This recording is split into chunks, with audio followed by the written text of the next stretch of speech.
Okay, so we're not going to keep our guest waiting any longer. She is a journalist, a war correspondent, a novelist, an artist, one of my favorite humans, and now a filmmaker. She has a new. I don't know how she has time for any of this.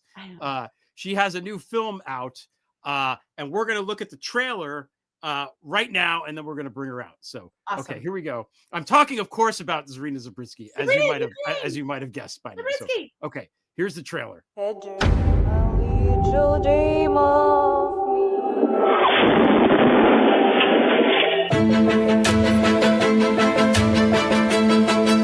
Началась война.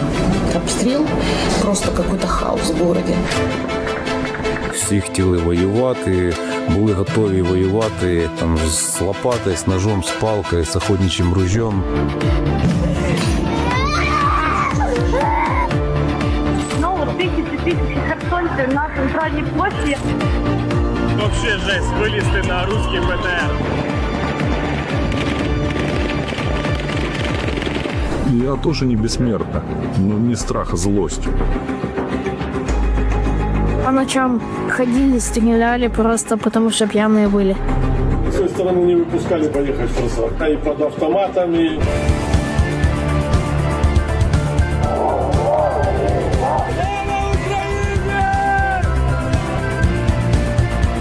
И теперь такой, знаешь, такой свобода.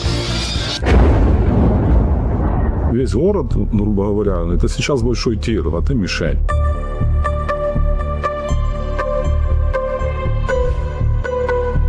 Ребята, кто же там взорвал? Зачем взорвали? Русские взорвали. Ого! Єбать! Сафарі на людей йде. Здається, як дуже багато бджіл. Насправді це дрони. Не встигли, може кинути. Они говорят, что они победили нацизм. Нет, они его забрали себе. Они и есть нацисты.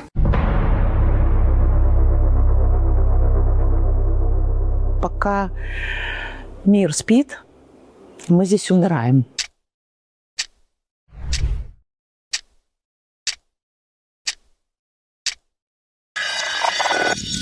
A dream, a little dream of me. Zarina, welcome. That was intense. Hi, Stephanie. Hi, Hi. you guys. Hi, everyone. We're so happy to see you. Thank you for bringing me on. Yeah. Before we get to the movie, how are you? How what's going on? Okay, I'm adjusting still. It's a long adjustment from the war zone to a suburban place in Texas. It's a big change. You have to. There's more guns in Texas, I think. Is the I didn't count. Yeah. So tell us about the movie. It's called Kherson Human Safari, which is you've come on Prevail and written about this before, but talk a little bit about the film, how it was made, some of your reporting, and what Human Safari actually is. Well, thanks. It's not an easy or light topic, but it's very timely because along with all the important events that are happening that you were just analyzing brilliantly, I was totally carried away, which are happening domestically, in the United States, and that are very important to us, Americans. There are a number of international events that are happening, and there are so many that they're hard to grasp, hard to register them all. So what happened this week, there was a major breakthrough. The United Nations, the organization most are familiar with, for the better or worse, you can say whatever you want, but the inquiry committee of the United Nations, after 3 months of rigorous research on the ground, and I helped the team, came up with a very powerful 16 pages report saying that the Russian drone attacks, otherwise known, at least to our audience, as Human Safari, are indeed war crimes, and not just war crimes, but the crimes against humanity. So this team spoke to up to almost 100 victims and survivors of such attacks. Pretty much the same people I was interviewing. There's no lack of the victims of drone attacks and other type of attacks in Kherson right now. They spoke to authorities. They studied the videos.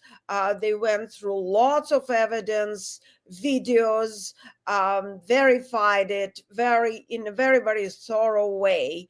And I have to say that the United Nations is not a type of organization who comes to something like war crimes or crimes against humanity easily.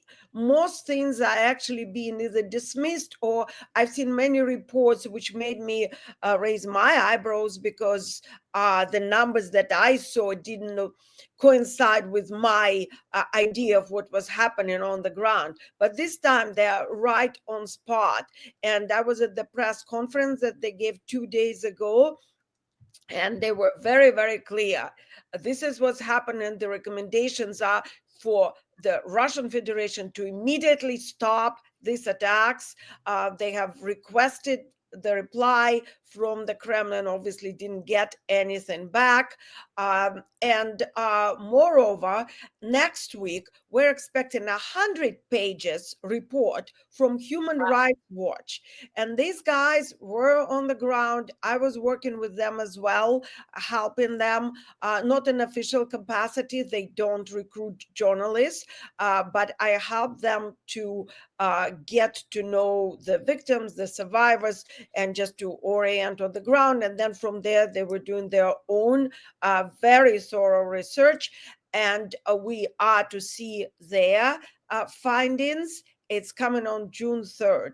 And so on June 3rd, my documentary, which is 80 minutes full feature documentary, will also be ready for now pre-screening. That will be for the members of press, because we're still looking for the distributing platform. So if you are listening and you are a member of press, you are cordially invited to contact me. I'll send you the press release, which is beautifully done by our PR representatives in LA and Hollywood, and our executive producer, Heidi Kuda, who's an Emmy Award winning producer and a journalist, many of you know, also my Byline colleague. We have a stellar team. And we will send you a code. You will be able to pre-screen it. If you are listening and you are somehow related to the distributors or the agents, also, please contact me. This is not a commercial project. We are not looking into making money. Whatever money is being made will be going directly to Kherson, to the people of Kherson, and to the people who are defending Kherson. So we are open. You've seen the trailer. How did we make it? We made it under fire. There was a local team. I mean, I was working on it for 2 years, and the team has changed throughout 2 years. We ended up with mainly local Ukrainian artists. Director of photography is a very well-known local photographer and a teacher of photography whose house was appropriated and looted by the Russians. The dancer you saw, I'm not going to give away. There's a little secret. You have to watch the movie. But she lived through everything. And the way we were filming, we were actually hiding from the drones that were above us as we were filming. Wow. And was dancing, something was burning in the background, and so on and so forth. The composer, the music that you heard, joined the resistance movement and was a partisan during the occupation period.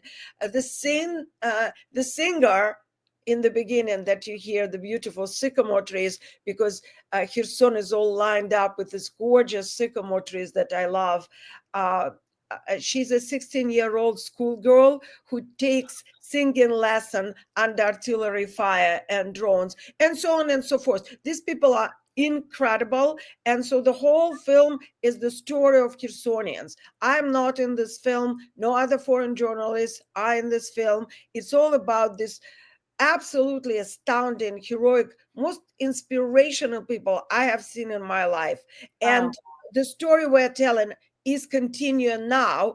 And that's why this film is so timely, because as we speak, Putin is claiming the Kherson region, and this very city of Kherson, which considers itself and believes itself and knows itself as a Ukrainian city, as the Russian Federation, just because they wrote it down in their constitution as the Russian Federation. And as one lady who runs a fashion boutique in a very, very dangerous zone in Kherson said, well, we can write things too. What if we write Moscow down in our Ukrainian constitution as a part of Ukraine?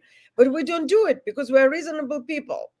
So, Zarina, so tell us just one more time, say the name of the film so that because you put a call out. So very simple. It's called Kherson Human Safari. Kherson Human Safari. And then so anybody who's, and we'll talk after, but tell us again what the drone attacks, just take me back to how the UN, what was it that they saw that said, is it how they were taught, how the drones, who the drones were targeting, just to remind everybody, because our news over here, you might be seeing this now that you're back over here a little bit, it's scattered to the wind. It's hard to get a clear reporting from anybody on anything. So just a real concise, what happened in Kherson, what happened with these drones? Of course. So I actually happen to be the only foreign journalist in the city. So I know how hard to get by these reports. I tried to break the story for 3 months. So last July, when I arrived after a little break back to Kherson, there was a new sound that I heard. And the sound sounds sort of like a bunch of wet boards falling down on the ground of the truck. And my friends explained to me that this is a new development. They're called skids. And that is a Russian small drone, commercially made drone, FPV or Mavic drones. They're both FPV, first person drone, the one that you might see at a wedding or doing cinematography, anywhere at the playground, right? Carrying sometimes homemade grenade and some sort of explosive. Sometimes it's a can of Coca-Cola or a plastic bottle with explosives inside. Something lightweight that one of those little drones can carry. Yes, exactly. Okay. That's so an explosive. The little drone is being guided by a Russian pilot located across the river. And the river in this place is only about 800 meters, like about a mile. And then, so the Russians are very close. And when they just started it, they could fly to up to 5 miles inland, which was just a coastal area at the time. And the Russian pilot, through the goggles, can see very well whom they are targeting. And that's why it is a war crime, because the deliberate targeting of civilians is described as a war crime by international law, Geneva Conventions, and so forth. And so they could see very well what they're doing. They're following a woman, a girl on a bicycle, a child, an elderly lady, know who they are, know they are civilians, and drop the grenade. It's not the only thing that they're doing. By now, there's a whole arsenal of attacks. Other attacks would include targeting first responders, ambulances, fire engines who come to rescue the victims of these attacks. It's called double tap, and it could be done with artillery, but now it's being done with the drones as well. Then what they also do, they drop incendiary devices on houses or in summer on the patches of dry grass, setting the whole block on fire. And they do it very strategically. So there could be 2 drones at work. One will fly and drop a rock through the roof. And this, we are talking about private houses. It also could be a block or flat as well. But for the private houses, if you throw a rock from a height, you will make a hole in the roof. And then another drone will throw a Molotov cocktail inside, set it on fire. And because the electricity or gas, to this point, or the water supply was broken a long time ago by artillery, aerial guided bombs, all the provisions are being made by the generators. So a drone first will find a generator, heat it, get it out of order, so there won't be any water coming from the well. So the residents cannot extinguish the fire. The fire engine cannot approach it because of the double tap. And so everything is on fire. Magnified. Yeah, it's all magnified. They also targeting vehicles, any vehicles, civilian vehicles, taxi cabs, buses, public transportation a lot. They cut down the public transportation to very minimum. And they also drop their what's called anti-infantry mines in residential areas. They're small, they're called petals, sometimes disguised as rocks or children's toys, or again, trash. So if you step on it, you lose a limb. So when you walk to get milk to a grocery store, you first have to look up to look for a drone. You listen for it as well.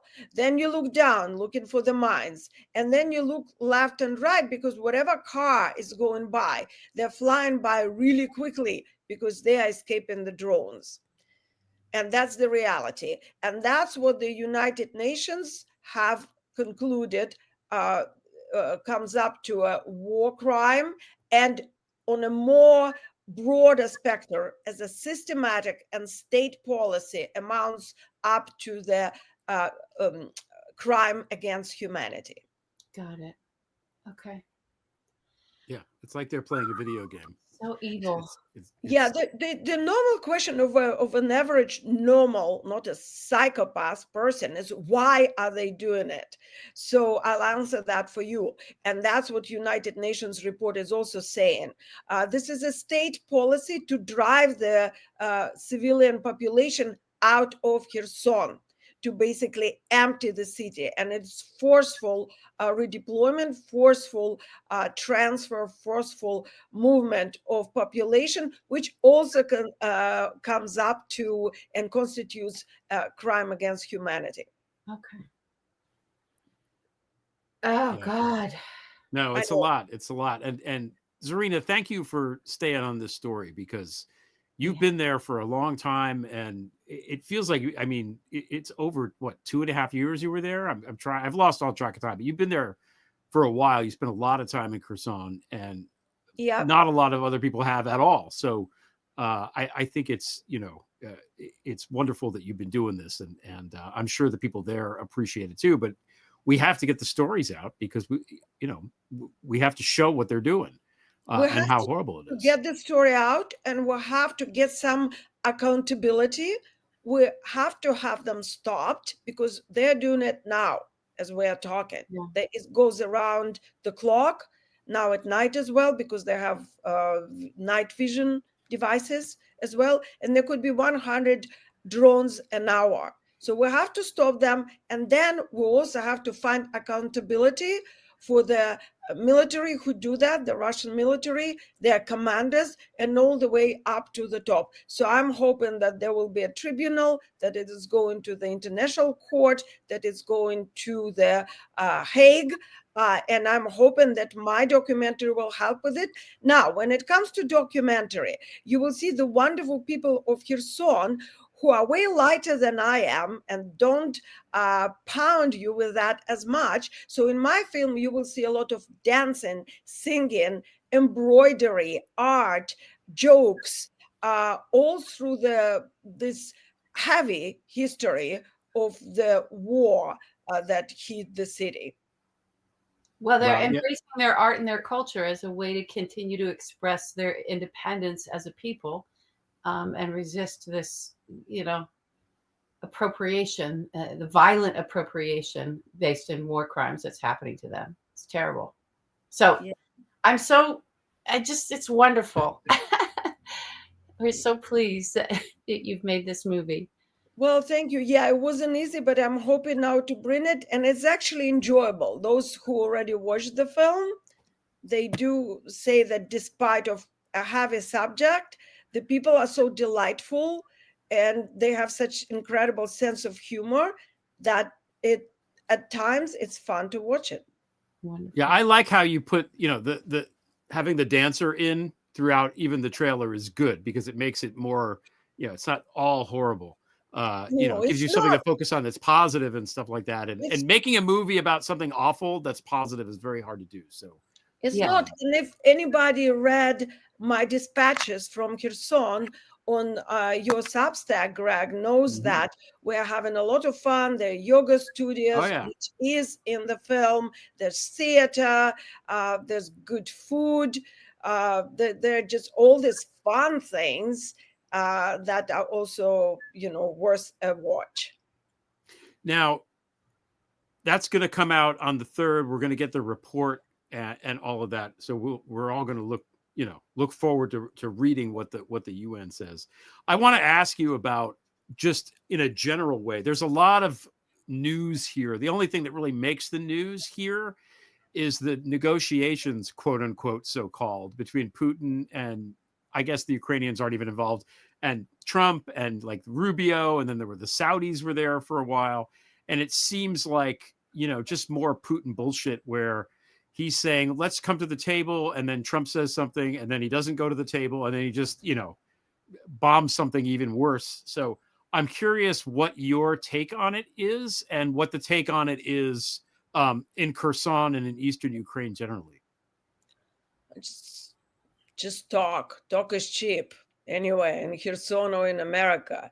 I mean, they are putting in a lot of words to distract us, and it's one of the, before being a war correspondent, I was a writer, but I also was an expert on hybrid war and the Kremlin narrative and combat propaganda. That's how we all met.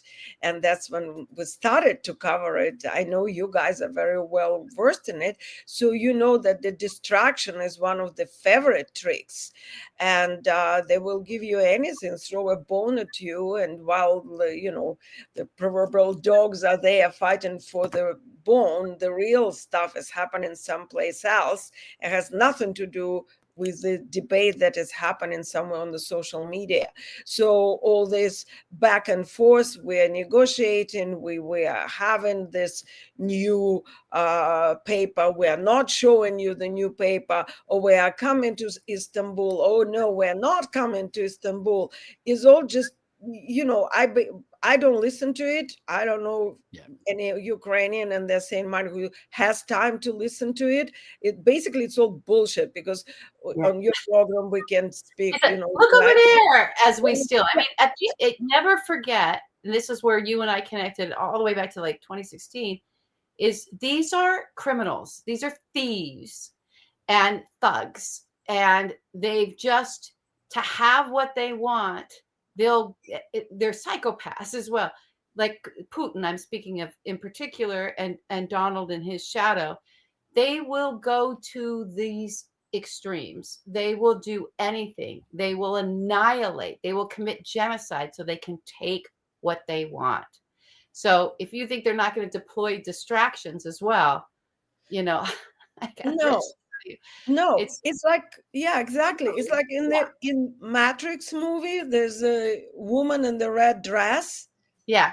And you're watching the woman in the red dress. And meanwhile, the actual things are happening. And what the actual thing is that Putin doesn't want to stop the war. And basically, he can't stop the war because the Russian economy right now is all set to work for the war.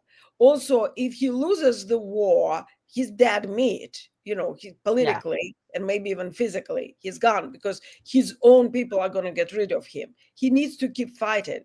And then Trump, as we know, depends on Putin, and he's also afraid of Putin. and he wants to continue the relationship with Putin. And we don't have time to go into it now, and it's a different subject. But there's all this money, with the Arctic drilling and with the Rosneft and with the Exxon oil, the billions of oil and gas money that Trump is interested in. And that's what's going to happen when sanctions are removed. So Putin wants the sanctions to be removed. Trump wants to remove the sanctions in order to get to his share of gas and oil money, but he can't do it directly because there are people in the States, even including Republicans, who will oppose it. So they're dancing around, waltzing around, distracting us with all the women in the red dresses. And we shouldn't be looking at that. We should know that until they are stopped, and I don't know who has the power to stop it now, possibly Europe, theoretically. Possibly Europe, yeah. Yeah, and so all eyes are now on Europe, on Germany, on France. I don't know about England, perhaps. And this is our hope. That's basically the bottom line. So before we let you go, people are asking in the comments, and I think it's important to know, what can people do to help the situation there? How can people give money and donate? What are good charities to give to? Are there other things that people can do to help? Well, thank you so much. And by the way, I am in this one window where I don't see this comments. So I apologize if I'm not answering some important questions. Maybe I should have been someplace else, but I only see you guys, and you're very pretty, but I don't see any comments. Oh, no, you did have it there. So I'm sorry that's not working for you. Okay, but go ahead and let people know. Read me any questions, but yes, there people of Kherson, not just people of Kherson, there are plenty of causes in Ukraine that could use help. But since I've been involved lately, mainly in Kherson, what I've been doing, I don't take any donation for the people. I connect people directly for those in need. Every day there are several houses destroyed and people are in the streets without accommodation. Their families, their children. Russians destroy animal shelters, several already destroyed. If that's where your heart is, I can connect you directly. There are military units of the territorial defense brigades. Basically, these are people who used to be civilians, and when the Russians attacked, became soldiers. And they're men and women, and they are in the film. I have several women who were elementary school teacher, for example, and she became a gun machine operator because she wanted to protect her land. So these wonderful units, these people are fearless. They're real heroes. I've never seen anybody anywhere that close to being heroes, the definition of heroes. These units also need support because they need parts for drones to fight back the Russian drones. They need radars, they need electronic warfare, whatnot. So wherever your heart is, if you want, I'm everywhere. It's easy to find me. I'm on Twitter, on Facebook. Hit me directly. I'll connect you with whomever you're interested to help. You can also help officially the city of Kherson. I'm working directly with the authorities, so there's more control. There are volunteers who are saving people, families being rescued from the red zones. So yeah, if you want to help, I'm very, very grateful. Wonderful. Help is needed. I'll connect you. That's wonderful. And something everybody could do to help if you don't have resources or anything, just do everything we can to kind of pierce the discourse in the bubble when we get the thing that comes out on June 3rd, and watching for your documentary and watching for all of what you've expressed is coming down the pipe from the United Nations. Yes. And what was the other organization? I can't remember. Human Rights Watch report, 100-page report. Coming up next week, very important. There will be a lot of press coverage. And the film I'm talking about, my documentary, on the 3rd of June, it will be pre-screened by the press. So I will let everybody know when it's available, hopefully very, very soon. We're working hard on it. But generally, spread the word. we need awareness. We need if you don't have money to help, I understand. I don't have money myself. It's hard to help. But you know what you can do? You can share a report. You can share United Nations report. You can share my articles. You can share some other journalist article. You can just share the information, tell other people about Ukraine, because what I found out on coming back from Ukraine to Europe and the States, people don't know what's happening. And it's the press to be blamed for that. There's not enough coverage. There are many reasons for that, but that's where you can help, and it doesn't cost you anything. Tell others about that. This is happening. These war crimes are ongoing as I'm talking now. Let's all together stop it. We can do it. Excellent. So once again, Zarina, the movie is called Kherson Human Safari. So it's great to see you. It's great to see you safe and sound. And, just a million thank yous for the work you're doing there. It's just, you're so inspiring to me. So thank you for that. And it's great to see you, and come back again soon. Thank you, guys. You're always inspiring me. Thank you, B. Thank you, Greg. Thank you, everyone. We will see you soon.